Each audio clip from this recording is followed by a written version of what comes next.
తెలంగాణ చలి తీవ్రత మరింత పెరిగింది. పలు జిల్లాల్లో అత్యల్ప ఉష్ణోగ్రతలు నమోదవుతున్నాయి. సంగారెడ్డి జిల్లాలోని కోహిర్ మండలంలో సోమవారం ఉదయం 6.6 డిగ్రీల అత్యల్ప ఉష్ణోగ్రత నమోదైంది.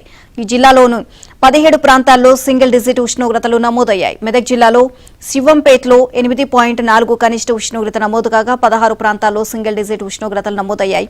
సిద్దిపేట జిల్లాలోని బేగంపేటలో 8.9 డిగ్రీల కనిష్ట ఉష్ణోగ్రత నమోదు కాగా ఇదే జిల్లాలోని 10 ప్రాంతాల్లో సింగిల్ డిజిట్ ఉష్ణోగ్రతలు నమోదయ్యాయి. హైదరాబాద్ నగరంలోనూ చలి ప్రభావం రోజురోజుకు పెరుగుతోంది. శేర్లింగంపల్లిలో ఆదివారం రాత్రి రికార్డు స్థాయిలో 8.4 డిగ్రీల కనిష్ట ఉష్ణోగ్రత నమోదైంది.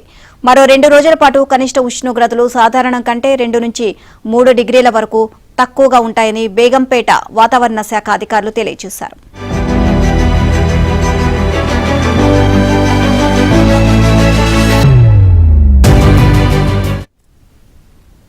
ఉత్తరాదిన పొడిగాలుల ప్రభావంతో అటు ఏపీ ఉత్తర కోస్తాలోని ఏజెన్సీ ప్రాంతాల్లో చలి తీవ్రత రోజురోజుకు పెరుగుతోంది.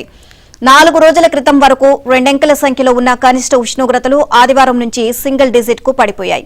సోమవారం అల్లూరి సీతారామరాజు జిల్లా అరకులోయలో 3.6 డిగ్రీల కనిష్ట ఉష్ణోగ్రత నమోదైంది.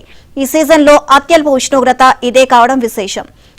మాడుగుల, డొంబ్రిగూడలలో 3.9, కిలకాడలో 4.6, పాడేరులో 4.8, పెదబయలులో 6.1 డిగ్రీల ఉష్ణోగ్రతలు నమోదయ్యాయి. రాష్ట్రంలోని మైదాన ప్రాంతంలో కూడా చలి పెరిగింది. ఇక రాత్రి ఉష్ణోగ్రతలు సాధారణం కంటే 3 నుంచి 4 డిగ్రీలు తక్కువగా నమోదవుతున్నాయి. వాయువ్య భారతం నుంచి మధ్య భారతం వరకు అధిక పీడనం కొనసాగుతున్నందున ఉత్తరాది నుంచి కోస్తా, రాయలసీమ వరకు గాలులు వీస్తున్నాయని, దాంతో చలి తీవ్రత పెరిగిందని వాతావరణ శాఖ అధికారి ఒకరు తెలియజేశారు. ఇంకా రాష్ట్రంలో వర్షాలు లేకపోవడం కూడా చలి పెరగడానికి ఒక కారణమన్నారు.